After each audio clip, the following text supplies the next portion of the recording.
Pep needs a home. The life of hermit crab isn't so bad.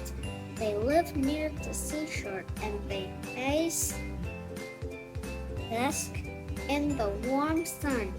They bathe in the salty sea and they play in the surf. The views are great too. Sunrise and sunset can be pretty spectacular, and you can't beat the night sky with with all its twinkling stars. But for one hermit crab, life was not so great. You see, Kelp was a hermit crab of spectacular proportions. You might think that being the biggest crab on the seashore had its advantages. However, for Kelp, the advantages were few and far between. One of the biggest problems with being big was just that being big. Being big made it easy for hungry gulls to spot Kelp as they hung like kites in the still sea breeze. But there was a bigger problem. Kelp could not find a home that was big enough for him.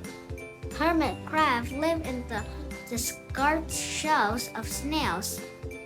As a crab grows, it moves out of one shell and into a bigger one. The trouble is that most snails are not very big. Now, that is not a huge problem for most normal-sized crabs, but for Kelp was a problem of great enormity. Kelp walked sideways up and down the shore. He searched and searched for a shell big enough to use as his home. He waited and waited, hoping that soon one day a large shell would wash up the shore. While he waited to find a proper Kelp lived in a large hole in the rock. Now the hole was a fine home for most animals, but it was not a proper home for a hermit crab. Whenever Kelp wanted to go out, he felt naked. The other hermit crabs made fun of him, and the gulls swooped down to try to make him their dinner.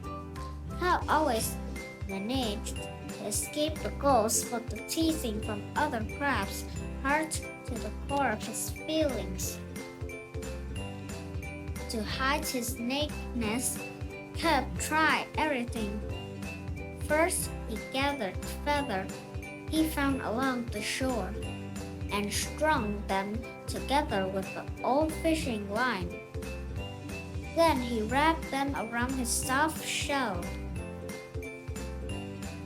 But the other crabs thought he looked silly. "Look at Kelp now," they said. "He thinks he's a bird. The next thing you know, he will try to fly."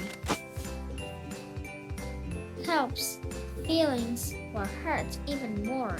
He threw off the feathers and returned to his hole in the rock. Next, he gathered seaweed and wove it together to make a fine-looking suit. But soon the seaweed began to rot and smelly. The smell was so bad that not even Kelp could stand it. So he threw away his seaweed suit and returned to his hole in the rock.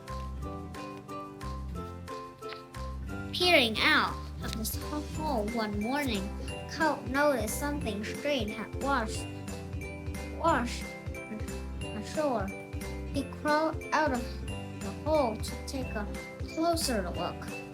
He got closer. He could see it was a boat, and a very fine boat it was. The boat was bright big blue, which was Cub's favorite color in the world. He had always admired the blue